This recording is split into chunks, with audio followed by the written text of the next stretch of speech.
Hello. I'd like to introduce you to the crew, the highfill crew. My tweeting, flipping, bring your own device room full of 32 creators and makers.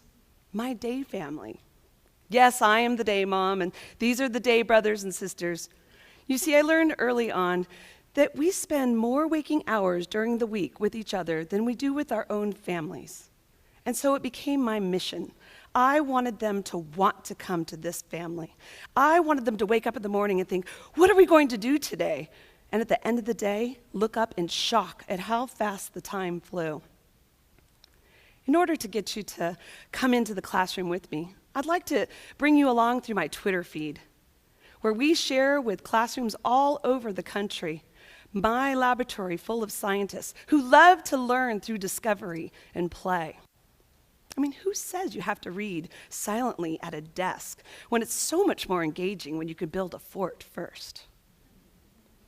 One of our keys to success, though, we start with every September. We must build community. My classroom must be a place where you feel wanted, where you feel accepted, and you build trust with each other, with your day brothers and sisters, so that you can enjoy and learn together through your failures and your successes. How many of you remember sitting in classrooms like this? The goal was you sit, you listen, you learn. I remember that. I would sit in the back and hope that no one would notice me and I could kind of sneak by without doing too much thinking. Not in the highfill crew. That became a big goal of mine. Everyone must be engaged. And so when it was time to learn quadratic equations, I gave them a map of the school with the grid right over it. And thank goodness for Shreyas and his love of equations. He made equations for us and made QR codes to go with them. The class got up, bring your own device, scan the code, solve the equation, gives you the coordinate pair for the next location. Everyone's up, everyone's active, everyone's engaged. Who thought quadratic equations could be so exciting at 10 years old? You see, in the crew, we believe in learning by being active learners, being engaged learners.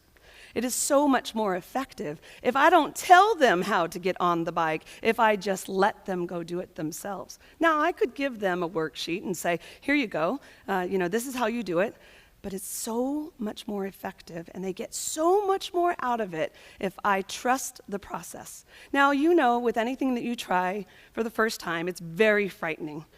It's really frightening to be the person on the side also watching the bike take off. And so this happened in the crew. When they decided that they wanted to do claymation narrative storytelling instead of the plain old, let's do narrative stories.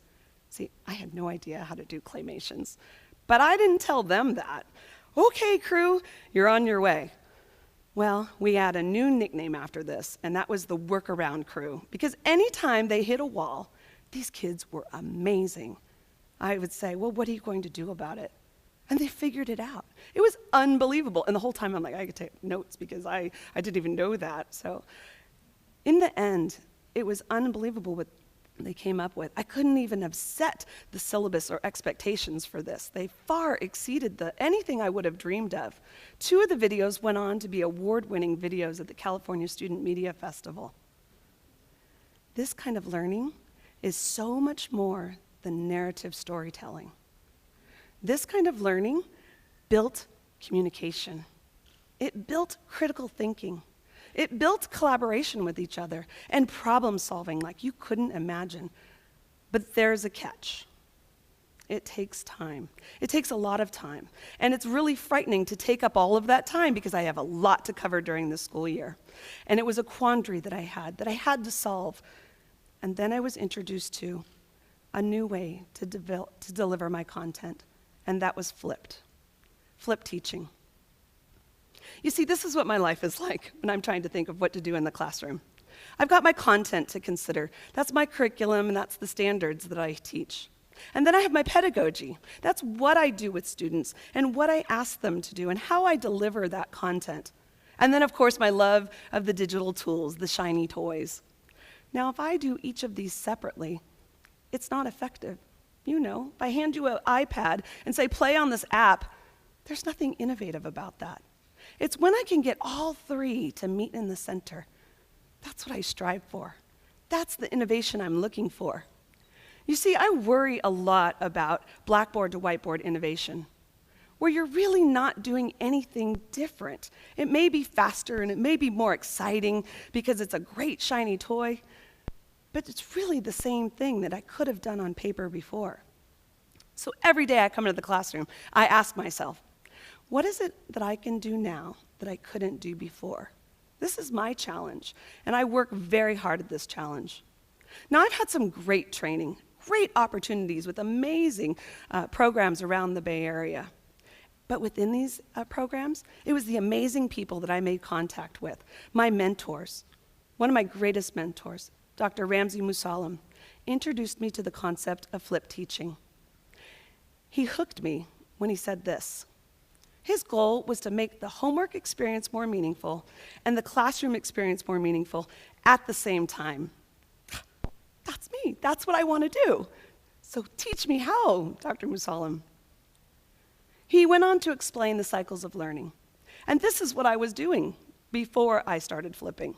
Step 1, I'd be in class and I would explain in the form of a lecture. Step 2, apply the concept, send the kids home for homework. Step 3, they come back to class, we assess what you know, either through a project or a test. Now, I have to bring up Bloom's taxonomy at this point, of course. Because if I want students to move to higher levels of critical thinking and creating and making, I had to rethink my use of time in the classroom. Because I all of a sudden realized that I was spending all my time in the classroom with the lowest levels of Bloom's taxonomy, with the understanding and the remembering. And repeating myself over and over again because they weren't getting it. And I was sending home that create, that evaluate, that analyze piece. Oh, the poor parents and the homework nights. How many of you did the mission project? Dr. Musalam encouraged me to embrace the mess of discovery. And so I used my classroom as a laboratory, and these are my scientists. And I said, instead of just handing out the vocabulary for geometry unit, I'm going to let you explore it first. And I gave them toothpicks and chickpeas. Oh my goodness, what they came up with. All of a sudden, we had icosahedrons and dodecahedrons. And I didn't tell them to make those. And then this happened. What